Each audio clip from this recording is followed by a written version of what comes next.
दुष्यंत को हाँ, पॉलीथीन को ना कार्यक्रम के बयान की शुरुआत की गई, क्या कहना चाहिए? आज एक मुहिम स्टार्ट की है जननायक जनता पार्टी ने पॉलीथीन को, तो नाम रखा है दुष्यंत को हाँ, पॉलीथीन को ना। तो वैसे भी पॉलीथीन जो है वो मुझे लगता है हमारे पर्यावरण को बहुत ज़्यादा ख़राब कर रहा है। तो एक एक आदमी मिलके जब इसकी शुरुआत करेगा तो मुझे लगता है काफ़ी हद तक हम कामयाब हो जाएंगे। तो जितनी मात्र शक्ति है, ये मैंने तो अपील की है कि हम कपड़े के जो बैग्स हैं उनको ज़्यादा से ज़्यादा यूज़ करें और पॉलीथीन को छोड़ने का काम करें। महिलाओं को लेकर क्या नीति अपनाने जा रही है जेजेपी? लगातार प्रदर्शन। देखो, महिलाओं को लेके जननायक जनता पार्टी का तो पहले से ही एक मोटो था कि हम सरकार में आएंगे तो, और आने के बाद जो वचन किया था महिलाओं से कि 50% की भागीदारी पंचायतों में दिलाने का काम किया है दुष्यंत ने, और 33% जो है वो डिपो होल्डर्स में, और एससी में 8% का आरक्षण जो है वो महिलाओं को देने का काम किए। बाकी बहुत सारी योजनाएं हैं, चाहे वो सेल्फ हेल्प ग्रुप से हो। अगर महिलाएं जागरूक होंगी तो इतने सेंट्रल गवर्नमेंट की भी इतनी योजनाएं हैं कि महिलाएं बहुत ज़्यादा फ़ायदा उठा सकती हैं। छोटे छोटे लोन्स हैं जो इतने कम कीमत पे उनकी अदायगी है कि अगर हर महिला लोन लेके अपना काम शुरू करे तो रोज़गार के जो साधन है वो बहुत ज़्यादा उपलब्ध हो, चाहे वो लघु उद्योग हो। तो महिलाओं को जागरूक, सबसे बड़ी बात है कि जागरूक करने का काम जो है वो महिला ही महिला को कर सकती है। एक मैडम ताऊ देवीलाल पेंशन योजना जी जो ताऊ देवीलाल ने शुरू की उसको ये सरकार लगातार काटती जा रही है जी। 3 लाख पेंशन कट गई है जी। इसके बारे में आपका विपक्ष रोज ये आवाज़ उठा रहा है कि विधवा पेंशन कट गई 16,000, 2.5 लाख बुढ़ापा पेंशन कट गई। इसके बारे में आपको क्या कहना है? इस प्रश्न को बहुत दिन हो गए हम लोग फेस करते आ रहे। असल में पेंशन किसी की नहीं कट रही। जब से परिवार पहचान पत्र बना है तब से सरकार जो है उसको उसके साथ जोड़ रही है, और बहुत सारे पेंशन जो ले रहे थे, अभी विधानसभा में भी ये बात मतलब खुल के लोगों ने बोला कि कम से कम 12,000 लोगों ने अपनी पेंशन छोड़ी है, जो बिल्कुल खाते पीते घर के लोग थे।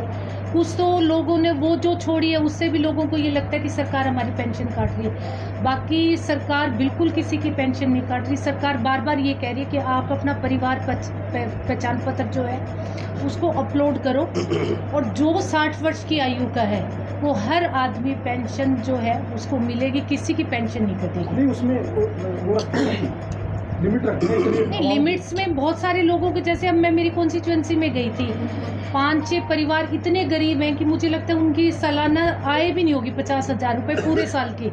मैं एक महीने की नहीं कह रही, पूरे साल की।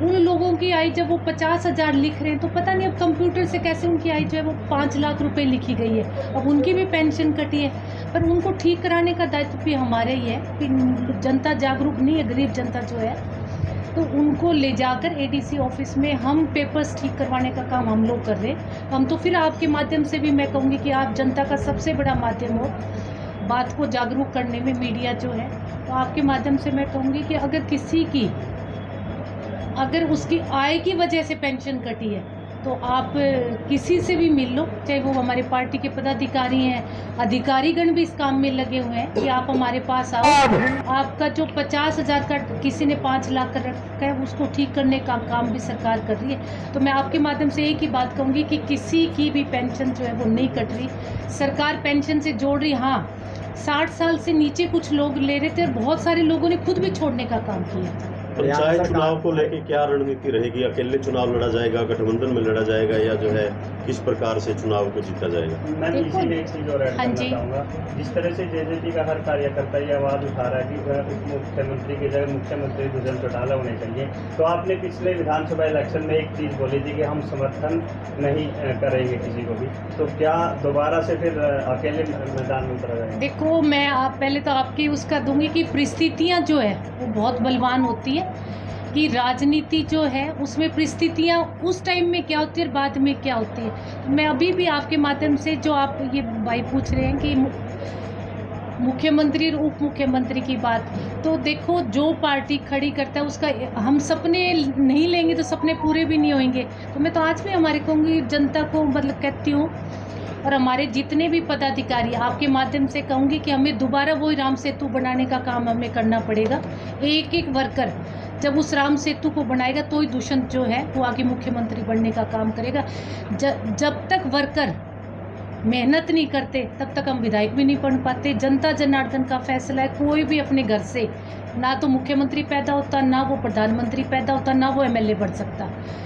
ये सारा फैसला जनता करती, तो जनता जनार्दन का फैसला है। हमें अब 10 सीटें दी, ये भी हरियाणा की जनता का फैसला। आगे अगर जनता चाहेगी तो वो दुष्यंत को आगे पहुंचाने का काम करेगी। एक तो भाजपा जनता सरकार के अंदर जी डायरेक्ट चुनाव हुए जी, नगर परिषद नगर पालिका के। इसी बार ये मनोहर लाल जी और अपना डिप्टी चीफ मिनिस्टर ने जी। कहा कि डायरेक्ट चुनाव होगी। ऐसे ही हरियाणा सोसाइटी एक्ट है 2012 में, जब कांग्रेस जी। ने बनाया था जी, पहले डायरेक्ट चुनाव होते थे, अब वो टूरिज्म के हिसाब से इलेक्शन होते हैं और उसके मंत्री तो संजीव है।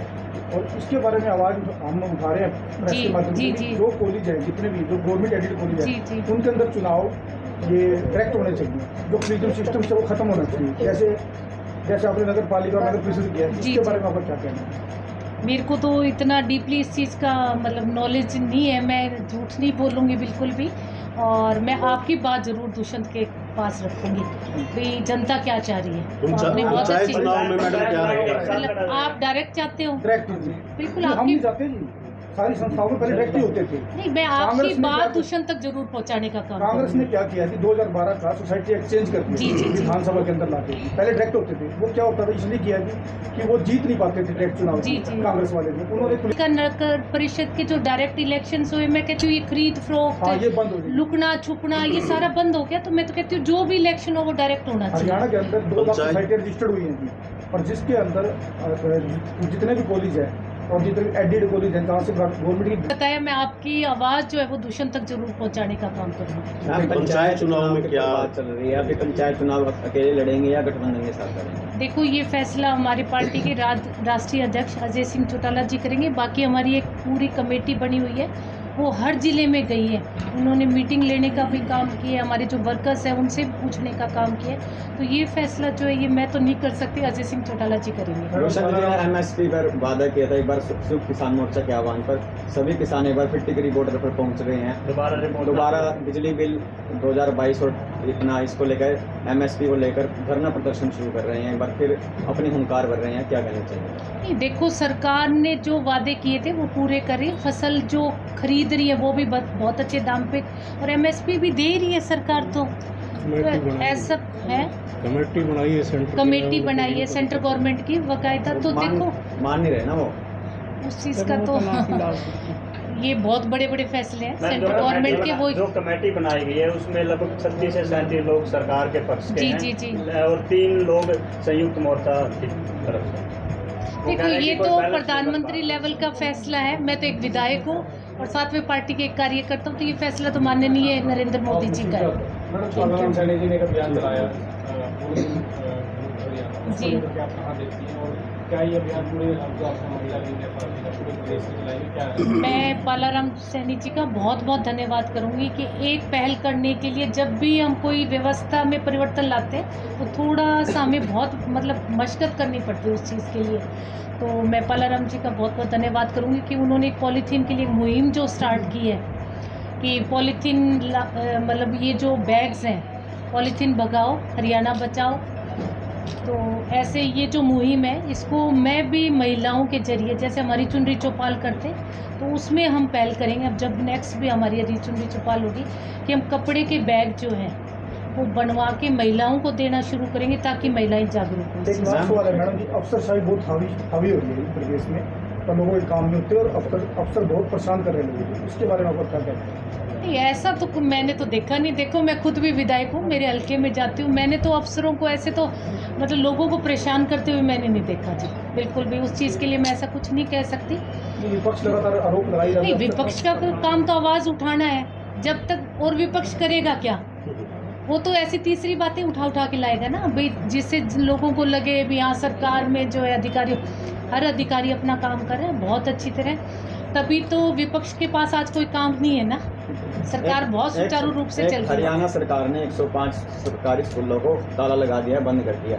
लगातार आम आदमी पार्टी प्रदर्शन कर रही है और भी लगातार विरोध कर रहे हैं, क्या कहना चाहेंगे? सरकार ने उन स्कूलों को बंद किए हैं जहाँ स्टूडेंट्स की संख्या जो है वो या तो 10 थी या 5 या 15। तो इसका जो बजट था वो हरियाणा सरकार पे बहुत ज़्यादा पड़ रहा था, इसलिए उन स्कूलों को सरकार ने बंद किया।